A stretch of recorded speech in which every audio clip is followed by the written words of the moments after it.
more about Kazakhstan.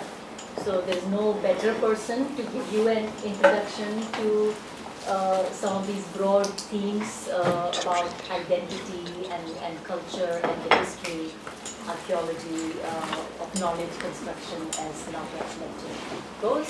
So as I said, Laura she's trained as an Orientologist in the classical sense of the term. I'm not talking about ideological sense, classical sense of Orientology.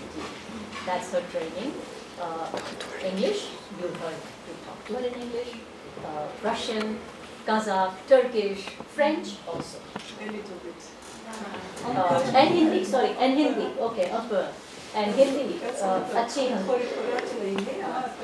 So a very different set of languages to learn, and she's done research in India, in Pakistan, elsewhere, UK also, and so we are very fortunate to have somebody like her here for us to guide us through this process. So now I hand over to Laura for her lecture on In Search of Identity, Archaeology as Knowledge Construction and Nation Building. And just one other thing, we have all these snacks and tea, so just feel free whenever you want to have something there, and I think the facilities are out just there outside the corridors. Okay, thank you.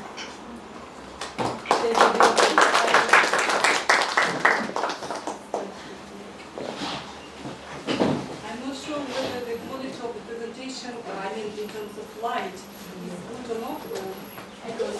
Can you see? Yeah, but maybe we can switch off here. Yeah, lights. So, I would thank you, Mr. Bhavna, and as always, pleasure meeting you. I knew Mr. Bhavna for a long time, distantly. In her publications, especially from Central Asia, and with some cross-cutting interests in terms of identity in the region. And my presentation today will be about their identity, will be about that part of identity which we say could be formed as part of the social cohesion, as a part of the knowledge construction, and through the prism of archaeology. So, nation building could be described, this is a brief content of my presentation, which will show the knowledge construction and discoveries, including particularly specifically as today we heard the relationship of ancient groups, cultural groups that inhabited the country. So, in introduction, I will speak about, first of all,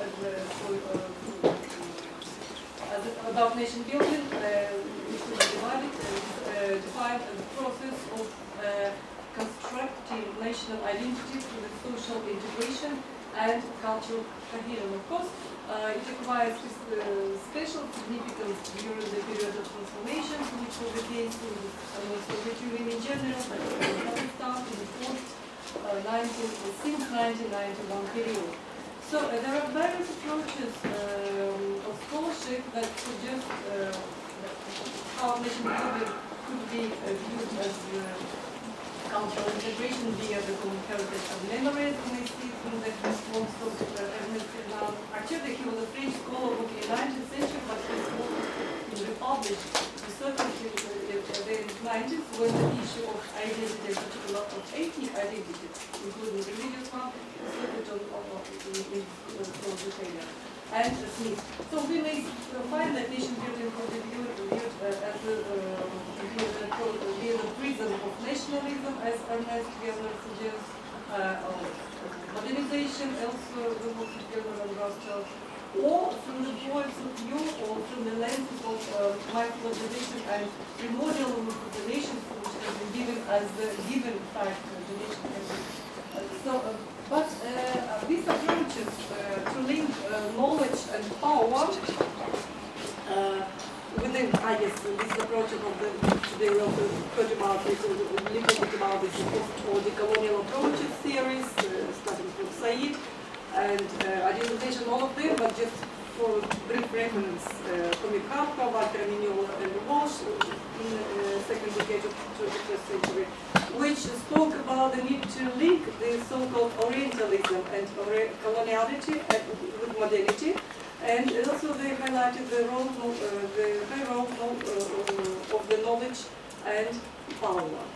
So that was approaches that also could be reflected in the works of French philosophical schools of Michel Foucault and his specific 1972 work of Archaeology of Knowledge, in which he specified and particularly highlighted the very high role of power, of knowledge and discursive practice. Because under colonial subjugation, the discursive practice, as he called the diversity of the possible levels of analysis, presumes an approach, I'm citing him, against the uniform model of temporalization, resulting in celebration of plurality.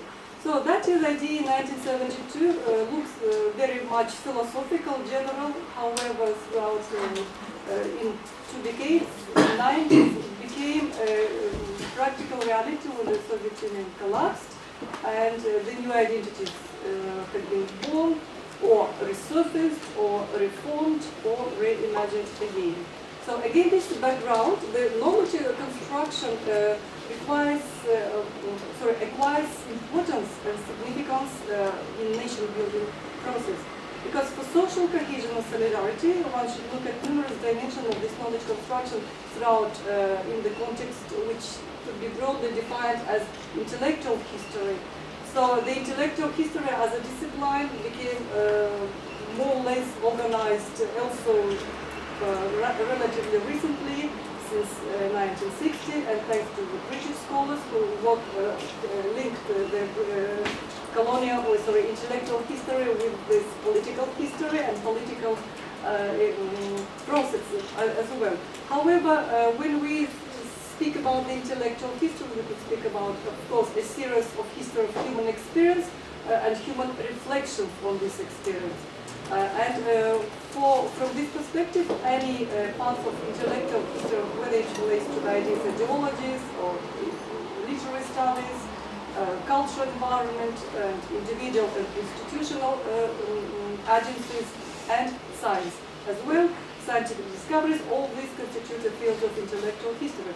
So I'm talking about this because of the need to, perhaps of my idea to look at the process of which we are experiencing here in Kazakhstan as well as in Central Asia in the general more post-Soviet space from the prism of different, let's say, different facets of different approaches that could be manifested themselves in the concept of hybridity, or the third space, first articulated by Hamid Harper. He was of Indian origin, working in America, and who in the 90s, and particularly his famous book Location of Culture, has been quite profound in the sense that he, using the experience of his motherland, which is South Asia and India particularly, the experience of finding this ambivalency or ambivalent or dual place, how it called this, in between space. This is the speeches when the previous space, that is colonial, has been finished, however it has been prolonged and still deeply rooted in the ideas, mentality, behavior, and so on, in the new post or decolonial settings. For him, the nation is a factor of a dual or ambivalent narrative. And because of this, we are not free of those different signals or segments or spaces that are becoming crossed in our mentality. So, taking these approaches, which I have now taken, I'm trying to understand how intellectual tradition is very useful to the study of the history of the nation in hybrid societies, and how all these elements contribute towards knowledge production. So how the knowledge production can create new meaning making, and through meaning making can lead to new symbols through the symbolization process. So these ideas, which is at the basis of my presentation today, and the goal of which is, as you see here, I would like to discuss the interplay between archaeology as a field of scientific knowledge, or we may say as a field of intellectual history, scientific knowledge production, and nation building on the other side as a form of social cohesion in a post-decolonial, or we may say decolonial milieu.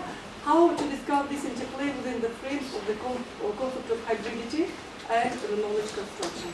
And while speaking about these elements, the focus is about, is on the cultural heritage of the country, of Kazakhstan, and particularly cultural heritage going as far as back to the first millennium before Common Era. So, and today the Dean told us about the Sakha tribes, which are, I will speak about these discoveries, how the heritage of those far distant history of Sakha tribes associated with the ancient history of the region, and how this history and how our knowledge has been appropriated by the state agency in its approach to define some new paradigms which the state feels suitable for its own benefit. So this is just briefly introductory part of my presentation, and the hypothesis is the following. I would like to find out how this hybridity, how under the hybridity the construction of knowledge acquires, which features it acquires, which characters. And I would like to see that this construction of knowledge takes place through the literature history, which is based on the discursive approach explained by Foucault, and it contributes towards our cultural identity as a nation, because at the same time, I would like to find out how the high role of the state agency in hybrid society can be manifested through the power, through the ideas, how the power constructs the knowledge, how the power regulates ideology, and how the power symbolizes these new narrations to pursue its own pattern of stability. Today you also heard about the stability, sustainability of the country, and perhaps it's one of the main issues because, as we discussed, we're sandwiched between different cultural areas, between different cultural zones and models of, let's say, models of culture that inevitably influenced us now, and how to survive or to make our existence sustainable as a state. The country, the identity looks back to its history to find out the mechanism of this survival. So, and through this specific topic of the archaeology knowledge production, I would like to show exactly this element. Archaeological field, as you know, it becomes very important in terms of being a so-called reference point, a special zone which is framed in this dual process of interplay between nation building on the one side and knowledge construction.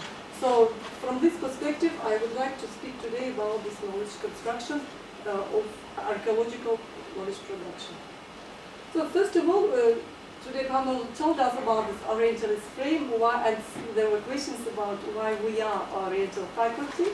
Actually, this is the legacy of this knowledge production of the past, because we were being, as our history and culture has been defined with this orbit of Orientalism and Oriental knowledge production, and as according to the Bhavna, it is still in us, perhaps not to much extent, depending on with whom you are talking about, on which topic.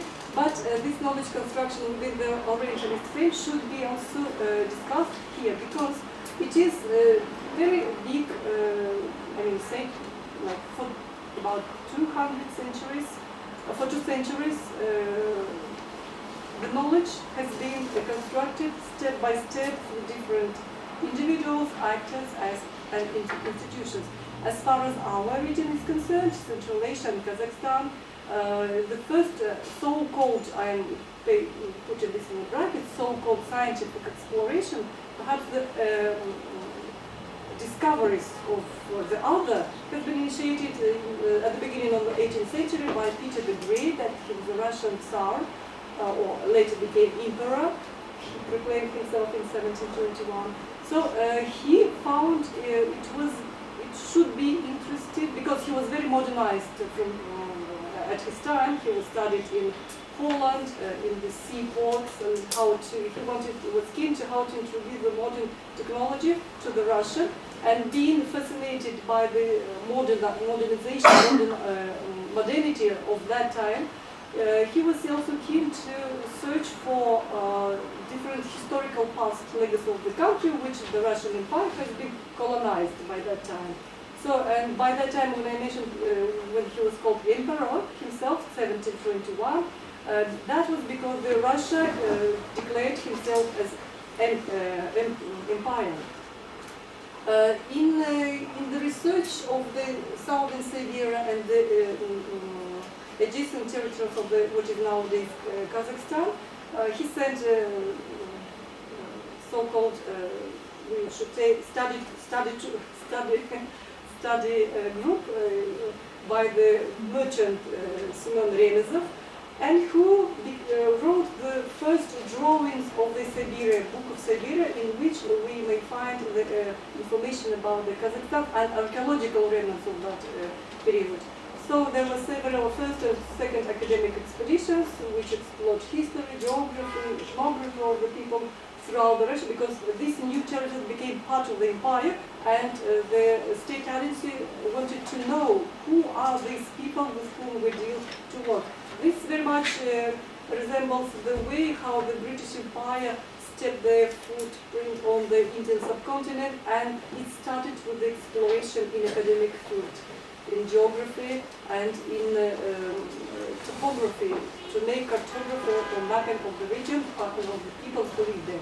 So in 1733, throughout the actually most part of the 18th century, this expedition took place, and by the 19th century, particularly by the middle of 19th century, we may claim that there is also local grown-up scholars, particularly Chokan Valekhanov, who was very crucial in defining, depicting, studying, and academically analyzing, as well as from the intelligence perspective as well, analyzing the area of Kazakhstan and what we call now Xinjiang. Xinjiang, this is an area in western, sometimes it's called western Turkestan, Xinjiang autonomous region of modern China, inhabited by Turkic nations, particularly by many people who live in Central Asia, at last Uyghurs as well. So Chokan Valekhanov was very instrumental in bringing the knowledge and making the knowledge production on the people of those areas and bringing it back to the Russian Empire, because he graduated himself from the Omsk Cadet military corpus. He was a captain, and he was trained as a military, he was trained as a historian, geographer, and he was, by the way, the person who belonged to the one of the highest elite families of the middle port of Kazakhstan. He was Chingizid, so in his blood there was the blood of Chingiz Khan, so we call these people elite, who traced the descendancy down to Chingiz Khan. So he himself, and then the Russian scholars such as Vasily Radlov, and then Vasily Bartlett at the turn of the 19th, 20th century. So all these activities created also institutional setup, because they have been set up the archaeological commission, historical museum, as well as you see, Moscow Archaeological Society in St. Petersburg and Moscow, and Turkestan Circle of the Archaeology Lovers, amateurs which have been set up in Turkestan, in Tashkent in 1895. And Bartlett himself was the founding member of this. He was a very big scholar who also contributed towards understanding the historical plot based on Arabic and Persian language. knowledge. So this Russian Empire's exploration in Central Asia has been made within the much broader frame of the same activity that took place in the western or some greater Asian part of the Central Asia. So the expeditions of Oriel Stein, Alexander in Xinjiang, in found Buddha's caves in Dunhuang, in Tibet, as well as northern Pakistan, in Kashmir. Alexander Marshall, who you know perhaps was a scholar, archaeologist who, with the help of Indian scholars, found the Mohenjo-daro and Harappa civilizations in the early 20th century. The huge legacy imprint could be given to the French archaeological expeditions in Afghanistan, so-called DAFA, which is starting since 1923 throughout almost the whole 20th century with some disturbances during the Second World War, contributed a lot towards exploring Afghanistan, Pakistan, and yes, this area and southern Central Asia. And of course, there is a German group on expeditions in early also 19th century, 20th centuries by Gullived and von Lecoq-Carbeck, who found contributed to the Buddhist studies and Central Asian studies of the in academic field. So, and you may also see the institutional setups have been also there since 18th century, like the British Museum, Musée des Beaux-Arts de Lyon, Musée Louvre, Musée Guimet of Asian art, and so on and so forth. So when we come now to the particular 20th century, the archaeology became a part of so-called ideological paradigm shift, which happened because of this revolution of 1970, when the Russian Empire had been collapsed, and instead the Soviet Union had been set up. So here I will mention two paradigms. First of all, so-called Marxist paradigm, on the ideological paradigm, on the basis of which the whole premise of the Soviet Union has been made. Though it is ideological paradigm, but it was influenced to such extent that it became a major ideological current that organized around itself different aspects of life under the Soviets. And Orientalistic discourse. So Marxist and Orientalist discourses became instrumental in highlighting the following issues that have been done during the Soviet period, particularly as far as Central Asian and Kazakhstan's cultures are concerned. So this is a so-called modernized mission of socialism vis-a-vis underdevelopment of feudalism in Central Asia. So this paradigm was absolutely masked because the ideology of Leninism and Marxism postulated the importance of modernization in all fields of society, and within this framework there were no space of previous so-called feudal remnants of ways of life of people who were stuck in these ways of life before 20th century. So there is another dimension as a dichotomy between the nomadic, that is less developed as understood, and sedentary or more developed population. So this paradigm clearly drew a line between the city dwellers and former nomadic dwellers, and also the true line between Kazakhstan and other parts, and other nations of Central Asia, like Uzbeks or Tajiks or sedentarized people, settled people, and also the leading role of urban working class vis-a-vis rural dwellers. So this is another ideological imprint that had very huge significance for the way how the archaeology, how the identity of particularly the Kazakhs has been shaped. And the last one is the nature of Asian power as an Eastern despotism, which is a phrase that had been taken by Marx, and his authority became a basis for all ideological works that should follow this or that aspects of history and archaeology and culture studies during the Soviet Union. However, on the other side, you may find a very same Soviet or Marxist ideology and knowledge construction that contributed towards knowledge construction, that is internationalism, social equality or equity, education for all, and secularism. So this is so-called contradictions between the modernity and tradition. There is no contradiction for ideological strength per se. However, that has an impact on the way how the knowledge construction has been applied towards the Kazakhs' history. This paradigm influenced the way how the space was constructed.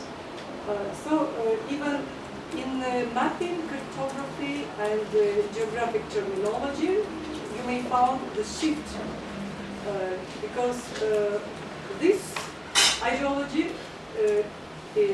implied that the huge region of Central Asia, though it was a sort of monolith, if you look at from the view from the central, from Moscow, Pittsburgh, during the Soviet time, though it was of course it was not a monolith, it was embracement of different various waves of cultural ways of lives, including religion as well. And for the purpose of the sample how the ideology shifted the cartography, it was even changing of the name of the region. It was called Middle Asia, and Kazakhstan. So in all books during Soviet period, you may find these definitions. There were no definitions of Central Asia because of that ideological paradigm that defined the normals of the particular space, less developed, and because of this nomadic and rural dwellers differences, and because of the urban class, because of the class perspective was very important, and because of this urban class, the nomadic space was given special treatment. I will tell you a little bit later, because that was easier for the central state agency to distinguish the former sedentary and nomadic population on the one side, and at the same time, the nomadic population, due to its more flexibility, mobility, have been more adaptive towards a new modern paradigm. And it has been much easier way to shape a new ideological and knowledge construction among the former nomadic population rather than the former sedentary people. And for this reason particularly, there were more inclinations of the Kazakhs towards the Russian culture, and because also of the long border, there were no border, let's say, regional frontier, let's say like this, within. And this was the same way how when Islam came to the Central Asia, it came from different ways, but when it came through the Arabs, then it came through the Tatars, and it was the Tatars from the Russian Empire who contributed towards Islamization of the Kazakh people more than it could be done by other ways. So you know how this geography defines the way of living, how the way of living, and also again geography defines your ways of communication with the neighbors, and how these are shaped throughout in some periods by the ideology and state agency. So when the country became independent in 1991, immediately, just 2 years after it had been proposed, and the leaders of the country, of Central Asian countries, agreed to name and rebrand the label as a Central Asia, because they didn't want to be middle. Middle is in between. This is in between stages of Abkhaz, when he told that we're stuck in between and we're not free from this. And at the same time, central, it means centrality. For this reason, it became Central Asia since 1993, and it also resonated with the experience, values, and emotions of people of there. So the Soviet ideological paradigm has been reflected also in the history of art as a discipline because the history of art, we may say that history of art and archaeology is most neutral, depoliticized, de-ideologized fields. However, the Soviet history showed that it was very much mostly ideologized fields of knowledge production, which had to serve the purpose of building some new ideological Soviet person, Soviet man, which was called. So architecture has been, actually that was not only the Soviet historian of arts, like Galina Pugachenkova, famous archaeologist and historian of art from Tashkent.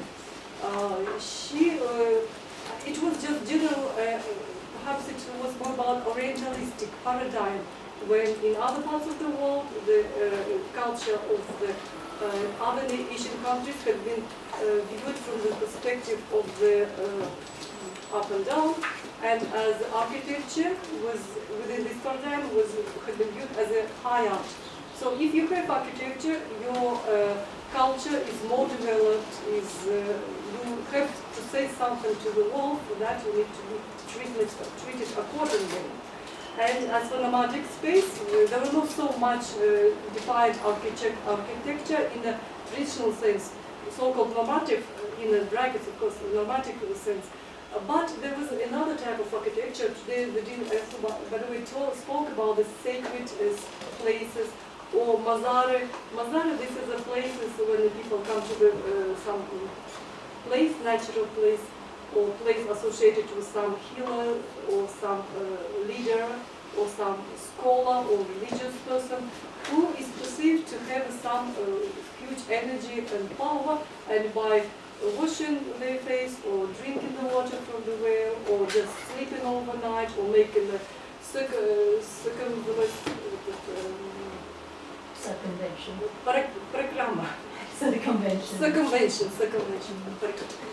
So, because in Hindi it's parikrama, you only go with around the temple, or around the church, or around the mosque. So all traditions specify this.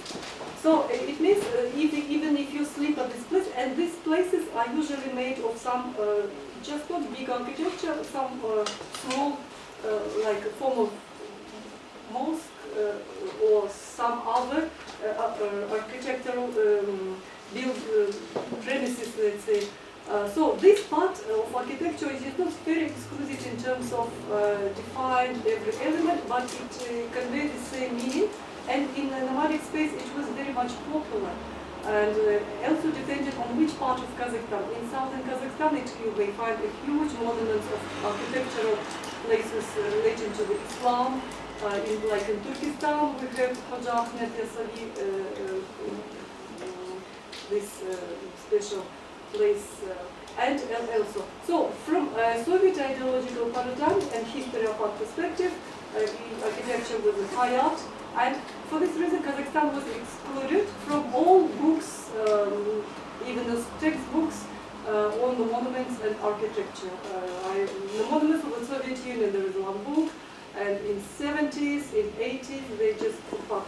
Because topographically, it was not part of Srednaya Asia, Middle Asia. It was just Kazakhstan.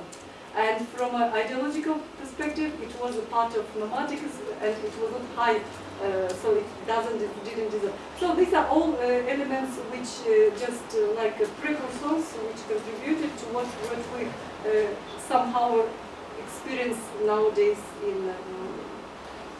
So the Soviet knowledge production was very important for understanding, and institutions and actors contributed a lot.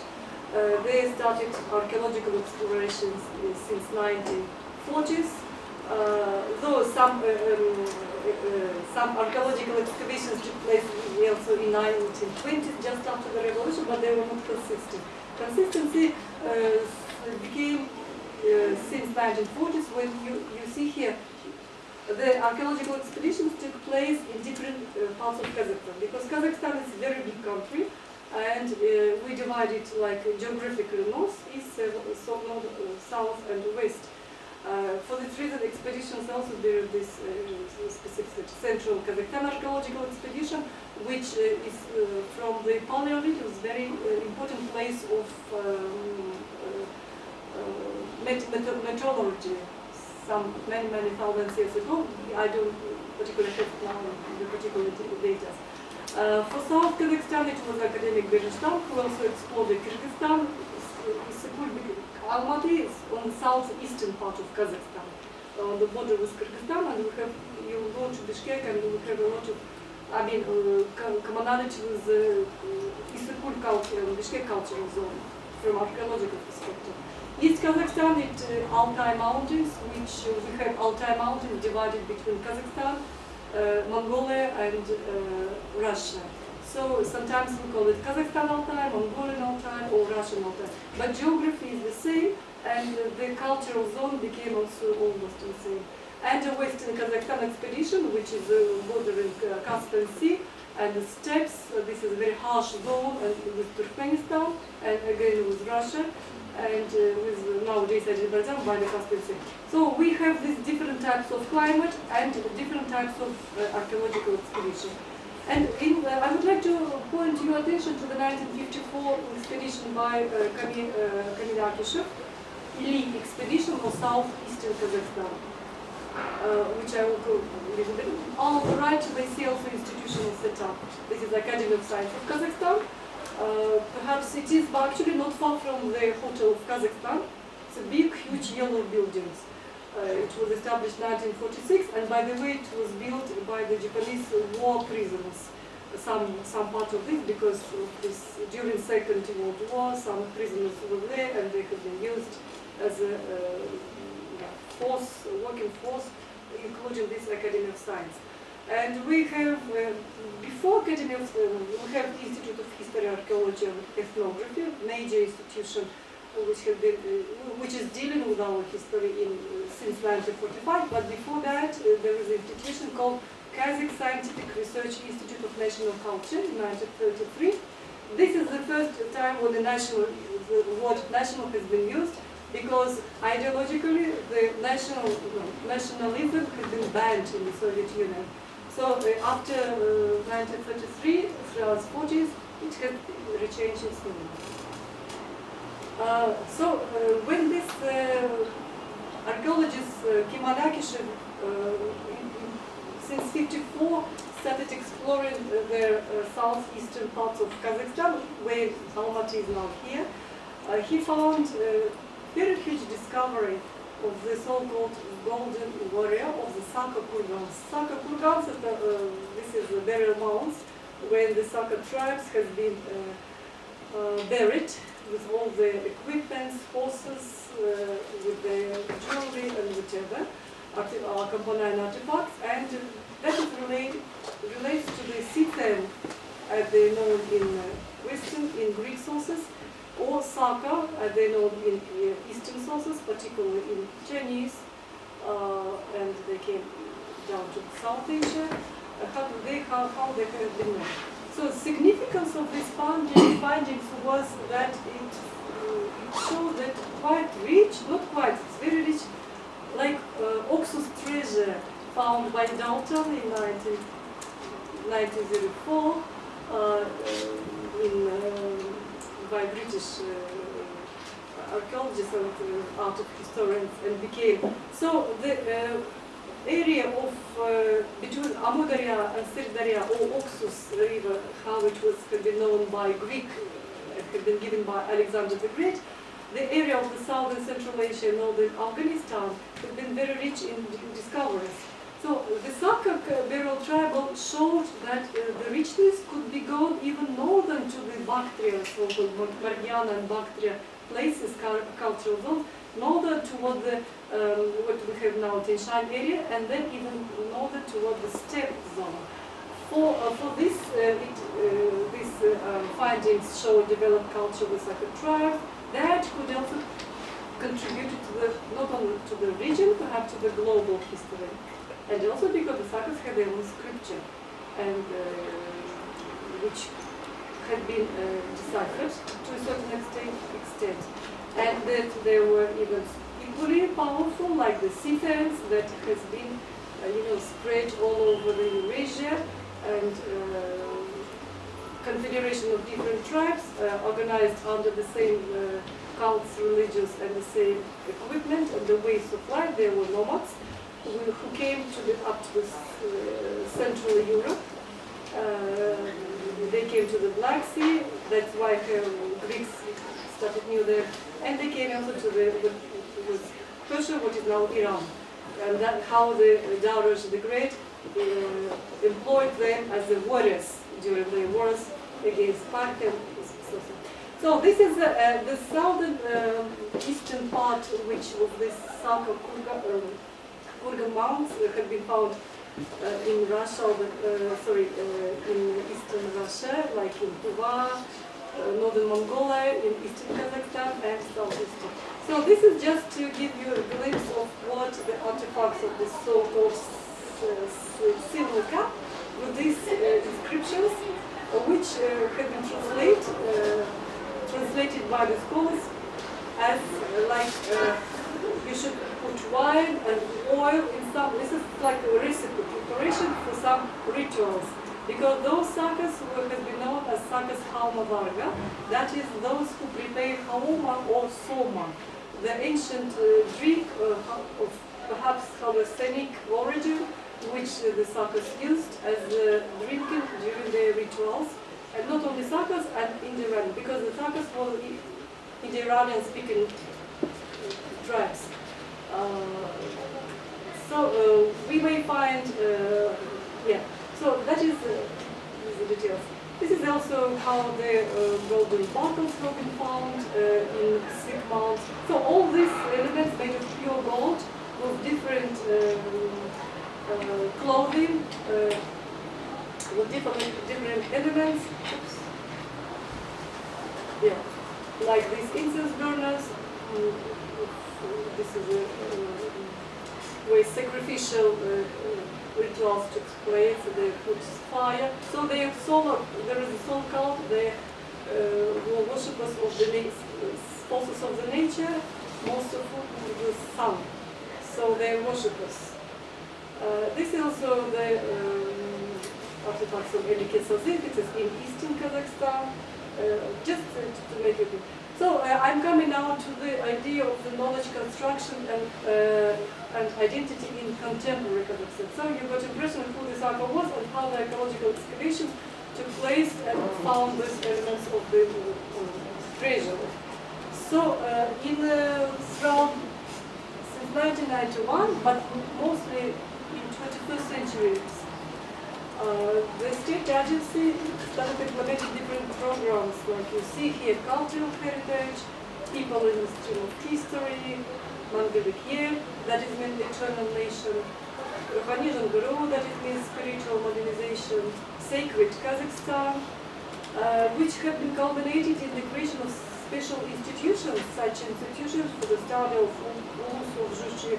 Ulus Zhushi, this is the institution that studied the legacy of the Genghis Khan, because in 13th century they are wars, and his first son, eldest son, has been given the land, or we call it Ulus, the land in the area which constitutes now the Kazakhstan and Central Asia. So that was typically nomadic part. The other Ulus had been given to other sons, who was in Khan, in Khanidi in Persia, some who later became part of the Yuan dynasty in China.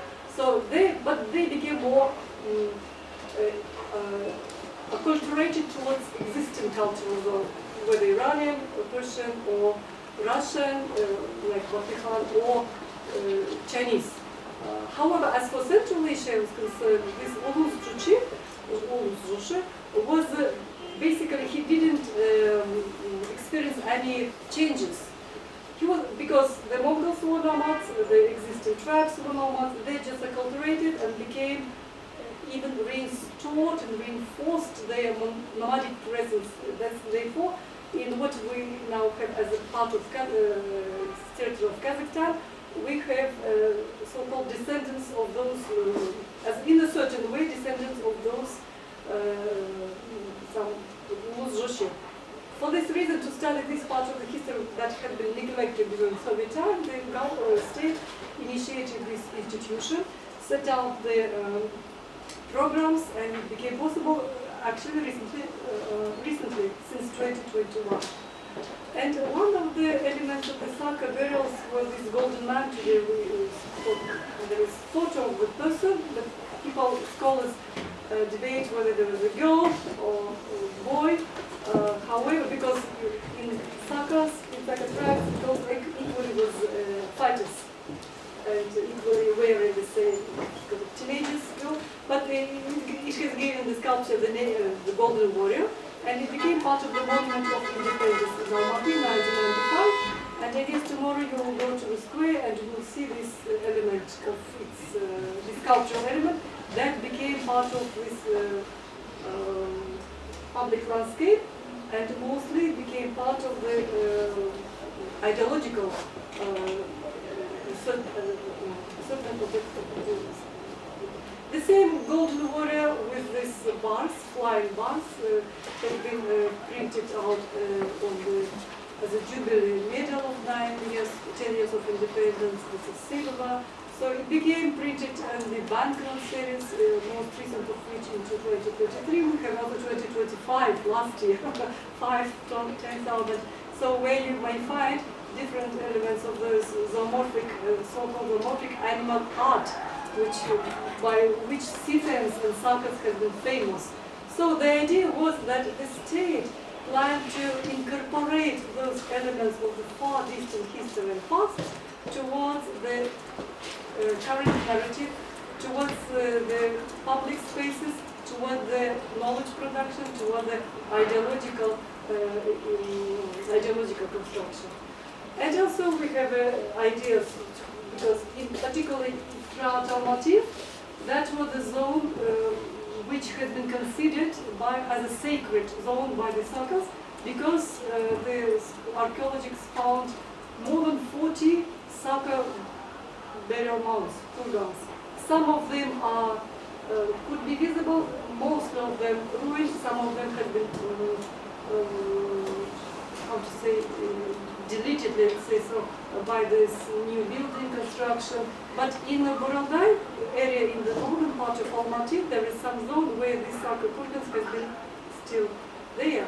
So the local mayor decided to prepare a sort of cultural zone there, Saka culture zone, to mingle the natural and the cultural landscape into one, so to make it more attractive for tourism.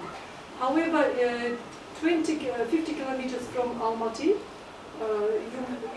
you may not go this time, but if somebody would like to come here in future, there is a city called Issyk.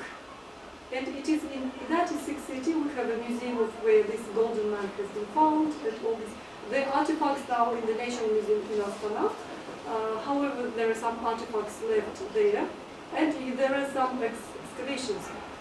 2 years ago, Secretary went there to see we had some seminar, and we saw the Chinese archaeological expeditions are very active there, and they now working on the same area, like because there are different kurgans, like 150. So all of them are dotted over the space, and because it needs investments, and it needs also some time, and perhaps it requires some external investments. So this area is now developed by the Chinese archaeological expeditions.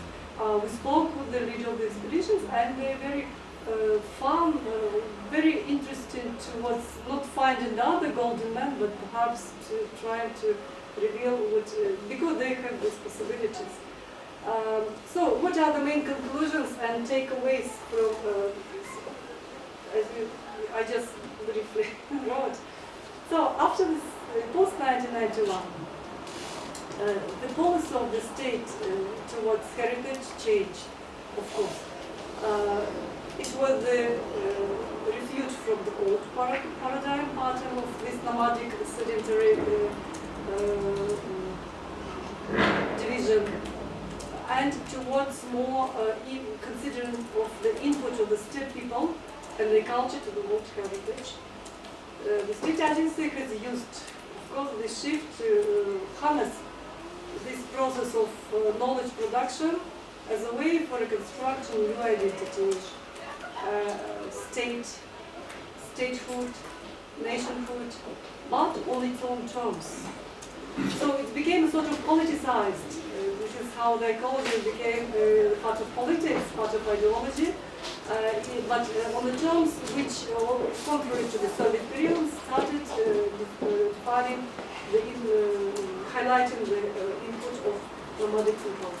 So this so-called appropriation of culture by the state agency was manifested very broadly, and it was profoundly spread through all walks of deep symbolic penetration in the fabric of the statehood, because it became part of the elements and symbols of sacred culture became part of the state symbols of the republic, and also particular of its coat of arms. Here you may see this coat of arms, the state emblem of Kazakhstan. Here this is the second version, because the first version was in 1992 in Cyrillic scripture, which is called Kazakhstan. Then in 2018 it became changed to Latin scripture, because throughout the second decade, there was throughout 20 years, there was debate whether the Kazakh language should be used Latin script, and going away from Cyrillic scripture or not. However, as far as of now, the decision has not been taken, but unlike in Uzbekistan or in Azerbaijan. However, in this emblem of courts, the new Latin scripture has been introduced, as I say, 2018 in Latin language. So the basic major conclusion is that archaeological discoveries is not only about history and knowledge production, but this is also about the identity of people who live now, so many thousands years away from their ancestors, and who live now, and it became a part of the political symbols of independence. It became part of financial instruments of independence development, because we saw these banknotes of National Bank, which is widely used, new one. And also it became part of the construction of new cultural institutions of museums and shared public spaces. So for this reason we may frame that, we may call that archaeological field became a specific reference point, which is framed in this dual process of interplay between nation building and knowledge construction. And for that, it is very important, at least it is ideologized, and as I think presumed, not only in Kazakhstan, as also in other countries, who are going through this process of nation building. With this, I would like to thank a big Ahmed. Oh, thank you very much.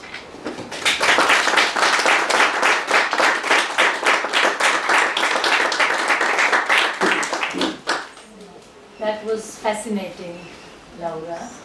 And even, I mean, for me, like, so many years of visiting Kazakhstan with so much new stuff, and all the ideas which were put together is very, very interesting. And I think now in the next few days here, even when you look at the architecture around the city and the symbols, and you will look at it with maybe some more this perspective of art history and archaeology. So yeah, I'm sure there are going to be lots of questions.